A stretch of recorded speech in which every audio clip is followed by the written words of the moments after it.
संसदेच्या परिसरात पोलिसांचा मोठा बंदोबस्त देखील तैनात करण्यात आलाय। त्यासोबत परिवहन भवन कार्यालयाच्या पुढे सामान्यांना जाण्यासाठी देखील परवानगी नाकारली आहे। जवळपास अनेक खासदार देखील काँग्रेसचे खासदार या मोर्चात सहभागी झालेत।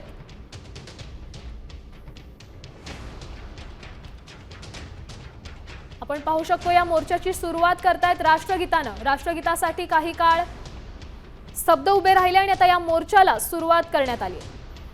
इंडिया आघाडीने एल्गार पुकारलाय। संसदेत जाणाऱ्या गेटवर देखील पोलिसांकडून मोठ्या प्रमाणात बॅरिगेटिंग करण्यात आलंय। हमको निकलने दीजिए, आप खड़े हो जाइए, हमको निकलने। राहुल गांधींनी निवडणूक आयोगावर जे आरोप केले त्या संदर्भातच प्रश्न विचारण्यासाठी जाब विचारण्यासाठी हा एल्गार मोर्चा काढण्यात आलाय। आणि या मोर्चा दरम्यान संसदेच्या परिसरात पोलिसांचा मोठा बंदोबस्त देखील तैनात करण्यात आलाय। सध्या आपण आत्ताची 2 ताजी दृश्य पाहू शकतोय।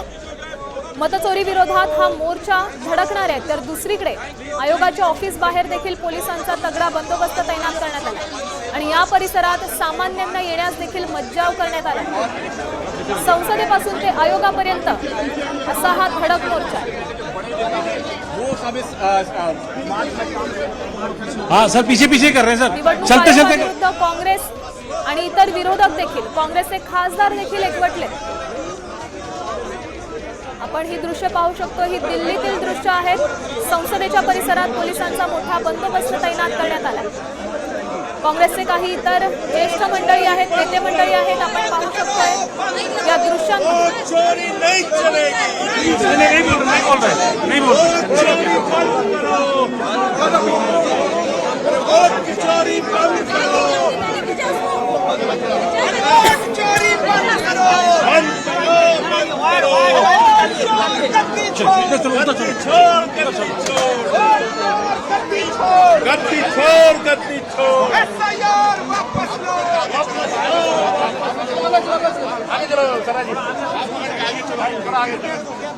थोड़ा सर हमको आगे आने दो, आगे गोल चक्कर से आगे, गोल चक्कर से गोलधारा से आगे आ जाओ, गोलधारा से आगे आने दो, गोलधारा से गोलधारा से आगे, गोलधारा से आगे, गोलधारे का आगे चल आगे चल।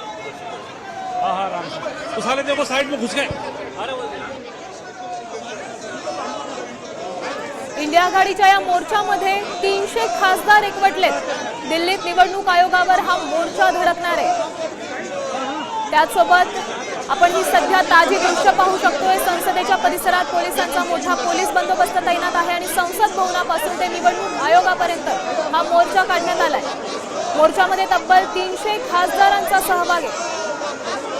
या आयोगाविरोधात, निवडणूक आयोगाविरोधात 300 खासदार या एल्गार मोर्चाच्या माध्यमातून एकवटले। दिल्लीत निवडणूक आयोगावर हा मोर्चा धडकणार आहे आणि त्यामुळे संसदेच्या परिसरात देखील पोलिसांचा बंदोबस्त आहे आणि परिवहन भवन कार्यालयाच्या पुढे सामान्यांना जाण्यासाठी देखील परवानगी नसेल।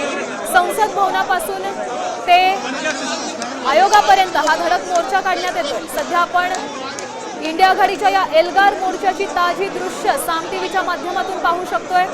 राहुल गांधी, प्रियंका गांधी, त्याचसोबत काँग्रेसचे इतर ज्येष्ठ नेते मंडळी देखील या ठिकाणी सध्या दिल्लीत या मोर्चात उपस्थित आहेत। इतकंच नाही तर तब्बल 300 खासदार या मोर्चामध्ये सहभागी झालेत। राहुल गांधींनी निवडणूक आयोगाविरोधात जे आरोप केले त्या संदर्भात जाब विचारण्यासाठी, त्या संदर्भात प्रश्न विचारण्यासाठी निवडणूक आयोगावर हा धडक मोर्चा आयोजित करण्यात आला आहे।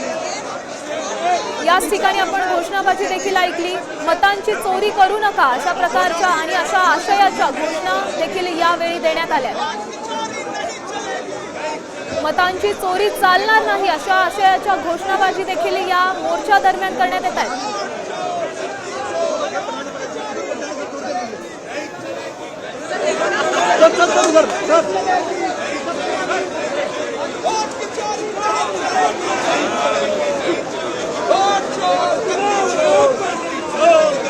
थोड़ा बढ़ जा यहीं पे।